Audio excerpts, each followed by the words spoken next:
This is part 6 of 10 disciplines for transformational teaching. Discipline 6, choreograph your communication, and practice the dance steps till you know them well. This is where it all comes together, an absolutely pivotal discipline where the teaching game is won or lost, so we'll spend a little more time on it. No matter how catchy your topic or the title of your talk, and no matter how poignant your stories or how funny your jokes, the learning process will stall if you don't organize your message, your class, your sermon, your seminar, whatever, logically and in a way that people will actually learn. There's no cookie cutter for how to do that, but there's also no substitute for doing this hard work of design. The first design issue involves content. What points should we include and exclude? One way to know is by defining the central outcome you'd like to see from your teaching and doing only those things that will accomplish that outcome. You can think about this as having a particular mission statement for each time you teach.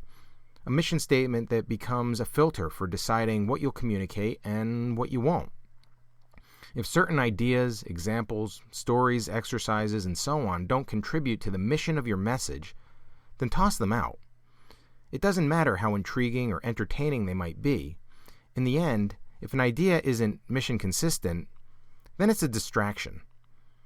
For example, for this broadcast, I cut away several ideas at the design stage that are useful tips but don't really lead to transformational teaching, which is the core mission of the message here. It was tempting to insert these tips anyway because I think they're good stuff, but they'd have the effect of confounding the purpose of this piece. Mission firmly in mind, I worked hard to resist that temptation.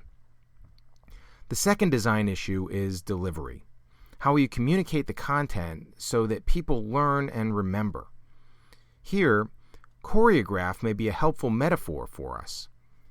A choreographer arranges dance movements for a performance with the goal of engaging and delighting the audience. And while most of us teachers don't do a literal song and dance, make no mistake, this is a performance, and we want it to be an outstanding one, because, as we said earlier, God wants it to be an outstanding one. At the end of it, a transformed perspective of our hearers is the standing ovation. One way to do this is to create an outline of the points you want to make. Then choreograph that outline. Reorganize it into a better storyline, a logical and engaging and even delightful flow. Incorporate plenty of illustrations, humor, pauses for Q&A, and experiential exercises if appropriate. Plan the epiphanies, the aha moments. Don't just expect that they'll organically emerge along the way. And carefully plan the visual elements too, whether that entails PowerPoint slides or a chalkboard or props or whatever. At Harvard Business School, the professors go so far as to plan what their blackboards will look like at the end of a case discussion. That's choreography. Glean from best practices like these and then implement several of them, remembering to see everything you'll do through the eyes of your audience. Also, a few days after putting your initial choreography on paper, get out your red pen. In almost every design, there's room for improvement, so find the weak spots and then strengthen them. Look for underdeveloped connections in your arguments, lackluster stories, planned humor that isn't all that funny or may not be entirely appropriate to the audience, points that are merely tangential to your central message, unclear segues from one point to another, and so forth. If we truly care about the quality of our messages, and we should if God really is our quality control manager, we can't neglect this significant revision. It makes the difference between a B+ presentation and an A+. Once you've completed this choreography, you're in a position to practice and perfect the dance steps, to prepare yourself to teach. For some messages, it will be appropriate to talk through them, possibly even several times depending on their importance. Just as the three most important things in real estate are location, location, and location, the three most important things in teaching may be preparation, preparation, and preparation.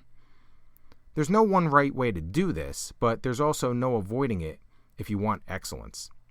We'll say more about that in the next few disciplines. One last suggestion that might make a big difference. As you prep, spend plenty of time rehearsing the stories that you'll tell in your presentation or lesson, since they're so vital to learning and retention. This is one reason why storytelling was Jesus' primary approach to teaching.